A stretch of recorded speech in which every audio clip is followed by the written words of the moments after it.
Assalamualaikum warahmatullahi wabarakatuh. Nama saya Aditya Kusuma. NIM 239004 dari Prodi Teknik Informatika. Kali ini saya akan membahas tentang penambangan aturan asosiasi. Kita akan melihat teori dasar di baliknya, bagaimana algoritma aplikasi seperti a priori dan FP-grade bekerja, serta bagaimana mengimplementasikannya dalam Python. Mari kita mulai. Apa itu penambangan aturan asosiasi? Penambangan aturan asosiasi adalah teknik dalam data mining yang digunakan untuk menemukan hubungan atau pola yang sering muncul dalam transaksi. Misalnya, jika seseorang membeli roti, mereka juga cenderung membeli susu. Beberapa metrik utama yang digunakan dalam penambangan aturan asosiasi adalah: pertama, support. Seberapa sering kombinasi item muncul dalam transaksi. Kedua, konfidensi. Seberapa besar kemungkinan item B dibeli jika item A sudah dibeli. Yang ketiga, leaf. Mengukur kekuatan hubungan antara dua item A dan B dibandingkan dengan kemungkinan mereka terpisah. Lalu bagaimana kedua algoritma bekerja? Kita akan menggunakan dua algoritma untuk penambangan aturan asosiasi, yaitu a priori dan epigrowth. Yang pertama, a priori, mencari item set kandidat secara bertahap, memeriksa semua kombinasi item, dan menghitung support untuk setiap kombinasi. Lebih lambat karena menghasilkan banyak kandidat item. Lalu FP-growth, menggunakan FP-tree, struktur data efisien untuk menyimpan frekuensi item, tidak menghasilkan kandidat item set sehingga lebih cepat daripada a priori. Dan kita ke codingannya. Sini pandas digunakan untuk mengelola dataset seperti membaca file CSV. Transaction encoder digunakan untuk mengubah data transaksi seperti daftar item menjadi format biner. Transaction rules digunakan untuk menghitung dan mengekstrak aturan asosiasi dari item set yang sering muncul, dan digunakan untuk mengatur waktu komputasi dari kedua algoritma.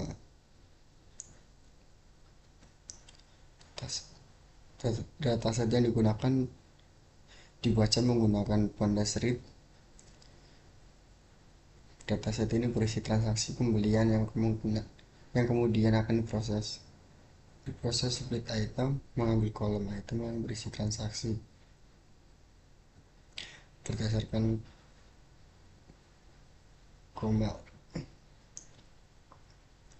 untuk mendapatkan daftar item yang dibeli satu transaksi. Dropnya digunakan untuk menghapus nilai kosong, dan apply lambda digunakan untuk memisahkan item dalam transaksi menjadi daftar item.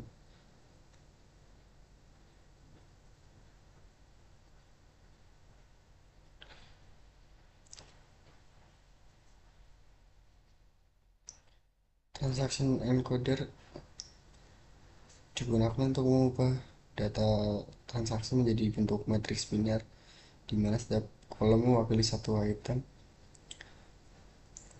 dan setiap baris mewakili satu transaksi, nilainya 1, menunjukkan bahwa item ada dalam transaksi tersebut,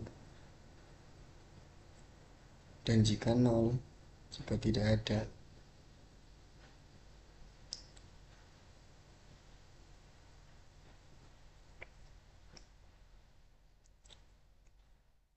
Menjalankan algoritma a priori. A priori digunakan untuk menemukan item set yang sering muncul dengan minimum support 0,02.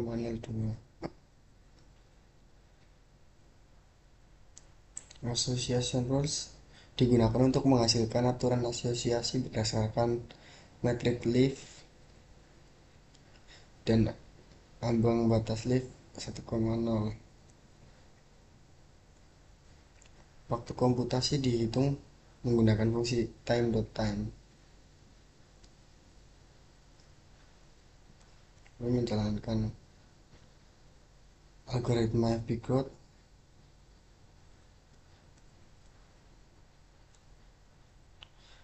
FP Growth digunakan untuk menemukan item set yang sering muncul menggunakan algoritma FP Growth dengan minimum support 0,02.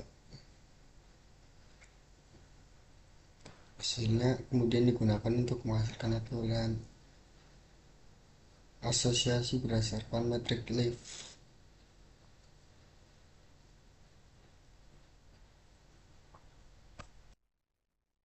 Output waktu komputasi a priori pemotongan. Di sini kita mencetak waktu komputasi dari masing-masing algoritma dan menampilkan 5 aturan asosiasi berdasarkan leaf. Dan format time digunakan untuk mengubah waktu dalam detik menjadi format menit dan detik agar lebih mudah dibaca.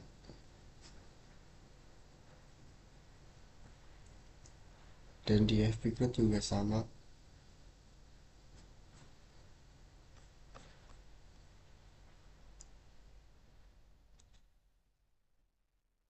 Format waktu komputasi, fungsi ini digunakan untuk mengubah durasi waktu dalam detik menjadi menit.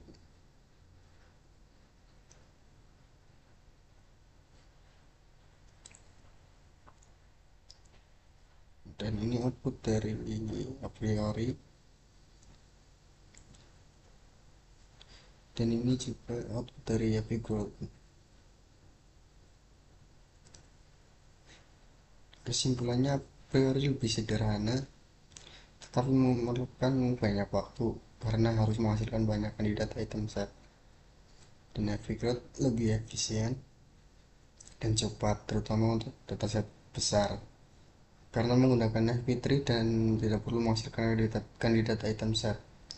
Dengan cara ini, kita dapat membandingkan hasil penambahan aturan asosiasi antara dua algoritma, baik dari segi waktu komputasi maupun hasil aturan yang dihasilkan. Sekian penjelasan dari saya, kurang lebihnya mohon maaf. Assalamualaikum warahmatullahi wabarakatuh.